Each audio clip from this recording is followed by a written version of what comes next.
स्त्रियों को कितनी ज़रूरत है जागरूक होने की, क्योंकि उनको भी ज़रूरत है कि वो भी ये जाने कि वो भी शक्ति का स्वरूप है। तो इस विषय पर आप क्या कहना चाहेंगे? पुनः मैं वही बात कहूँगा कि हमारे धर्म ग्रंथों में स्त्रियों के अधिकार, स्त्रियों की सीमाएं, पुरुषों के अधिकार और पुरुषों की सीमाएं, सबका वर्णन है। जब तक उन धर्म ग्रंथों को खोल करके व्यक्ति नहीं देखेगा तब तक वह उच्छृंखल रहेगा, अपनी निज स्थिति को न जानते हुए। अरे भाई, जब तुमको पता है कि मुझे भगवान ने इतनी शक्तियाँ दी हैं और आपको पता चल जाए तो आप उसका सदुपयोग करोगे, और जब तक आपको उन शक्तियों का पता ही नहीं है तब तक आपके पास ऊर्जा होने के बाद में भी आप उस ऊर्जा को नष्ट करोगे। ठीक है, ऐसे ही बिल्कुल वर्तमान में स्थिति बनी हुई है। धर्म ग्रंथों का आश्रय न लेने के कारण आजकल की स्त्रियां देवी का स्वरूप हैं, लेकिन वह झगड़ रही हैं। किस लिए झगड़ रही? माने अधिकार के लिए संघर्ष कर रही हैं, पट्टियां ले लेकर के हमको अधिकार दो, हम पुरुषों से कम नहीं हैं। देखिए, ये भारतवर्ष है, जितने भी देश हैं बाकी के, आप उन सब को देख लीजिए, वहाँ स्त्री को भोग की वस्तु माना जाता है। और भारतवर्ष ही एक ऐसा है जहाँ पर स्त्री को माँ का दर्जा दिया जाता है। स्त्री मातृ देवो भवा, पितृ देवो भवा। कमाल की बात तो ये है कि हमारे यहाँ मांगलिक कार्य जितने होते हैं वहाँ पुरुषों की प्रधानता नहीं, वहाँ माताओं की प्रधानता है, स्त्रियों की प्रधानता है। मांगलिक कार्य उन्हीं के द्वारा होते हैं। हमारे यहाँ बंधन बार जो बांधने का क्रम है ना, वो स्त्रियों के, हमारी घर की बहन और बेटियों को बुलाया जाता है, उनका आदर होता है। सभी भगवान के नाम से पहले उनकी धर्म पत्नियों का नाम है। आप किसी का भी नाम देख लीजिए, चाहे वो गौरी शंकर हो, चाहे वो सीताराम हो, चाहे राधे श्याम हो, सभी का नाम है। ऐसी स्थिति में जहाँ पर स्त्री को इतना ऊंचा दर्जा दिया जाए और वहाँ की स्त्रियाँ, वहाँ की लड़कियाँ तख्ती लेकर के निकल रही हैं, इसमें केवल उनका अज्ञान है, क्योंकि वह अपनी महिमा को नहीं समझ पा रही हैं। परम पूज्य स्वामी श्री राम सुखदास जी महाराज अपने प्रवचन में इस बात को कहते थे कि आजकल जो स्त्रियां हैं ना, वह भोग्या बनने के लिए तो तैयार हैं पर माता बनने के लिए तैयार नहीं है। यदि वो माता के स्वरूप को समझ जाएं और माता बनने में प्रतिष्ठित हो जाएं तो हिम्मत है किसी की कि कोई उनको झुका सके। वो ऐसी हैं कि फिर तो माँ अनुसुईया की तरह बन जाएंगी, भगवान भी उनसे कहें तो उनको 6-6 महीने के बालक बना लेंगी।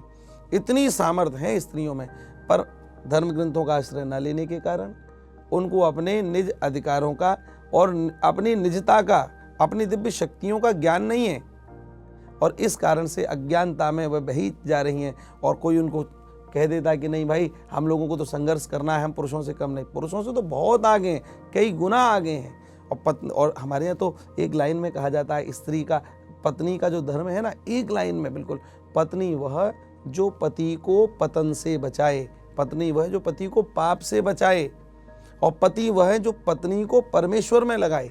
बस इतना ही अगर किसी ने पालन कर लिया तो हम समझते हैं कि वो स्त्री का जीवन सार्थक होगा, वह आदर्श बनेगी। हमारे यहाँ गार्गी, मैत्रेयी, कुंती, मंदालसा, इन सब का नाम लिया जाता है। इन्होंने आदर्श स्थापित किया। इनके चरित्रों को सभी स्त्रियों को पढ़ना चाहिए, फिर तो सिंह वाहिनी हो जाएंगी। हिम्मत है किसी की कोई उनको आँख उठा करके देख सके, पर इन चरित्रों को वह पढ़े तो निश्चित रूप से कभी भी स्त्रियों को किसी भी प्रताड़ना का कारण नहीं बनना पड़ेगा, कोई प्रताड़ित नहीं होगी, मुझे ऐसा लगता है। ये मेरा अपना व्यक्तिगत विचार है। महाराज जी, अभी आपने बहुत सारी बातें बताई कि जैसे आपने बोला कि ये चरित्र हमें पढ़ने चाहिए, उससे पहले भी आपने कहा था कि छोटी छोटी स्टोरीज हमें पढ़नी चाहिए, और अभी आपने कहा था कि एक डर होगा मन में कि हमें ये सज़ा मिलेगी, ऐसा होगा। तो यहाँ मुझे नवरात्रों के बाद 10वें दिन जो दशहरे का पर्व मनाया जाता है, तो यहाँ मुझे वो वृत्तांत याद आ रहा है जिसमें आज भी रावण ने जैसे माता सीता का हरण किया था, तो आज भी हम रावण का जो पुतला है वो जलाते हैं, जो हमें यही याद दिलाता है कि बुराई पर अच्छाई का जो प्रतीक है, जो जीत हुई, तो वो यही याद दिलाता है। तो यहाँ से मैं वही रिलेट कर पा रही हूँ कि अगर हम पढ़ें उन चरित्रों को तो हम कितना कुछ सीख सकते हैं। जी बिल्कुल बिल्कुल, बहुत कुछ सीख सकते हैं।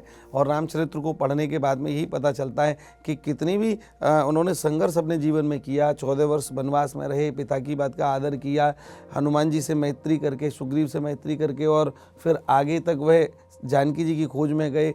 जैसा जैसा एक कार्य अच्छे गृहस्थ को करना चाहिए वो सब उन्होंने किया, और अंत में बुराई के ऊपर अच्छाई की विजय हुई, इसको भी उन्होंने करके दिखाया।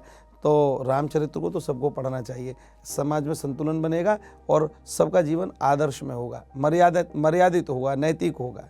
जी, पर महाराज जी एक प्रश्न यहाँ पे बहुत लोग भी पूछते हैं कि क्यों माता सीता को अग्नि परीक्षा देनी पड़ी?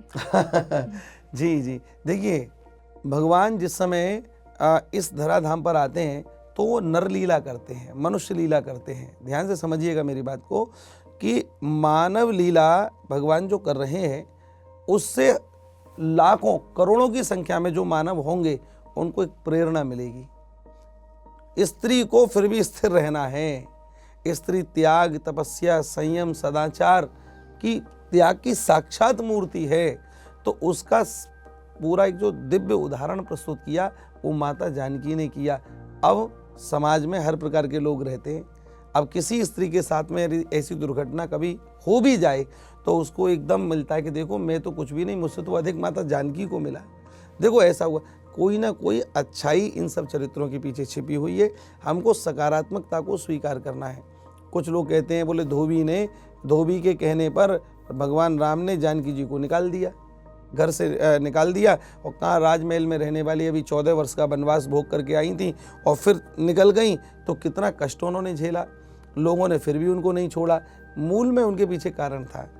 अगर जिस समय जानकी जी गर्भवती थी, अगर बच्चे होते और उनका लालन पालन राजमहल में होता तो वह रजोगुणी होते।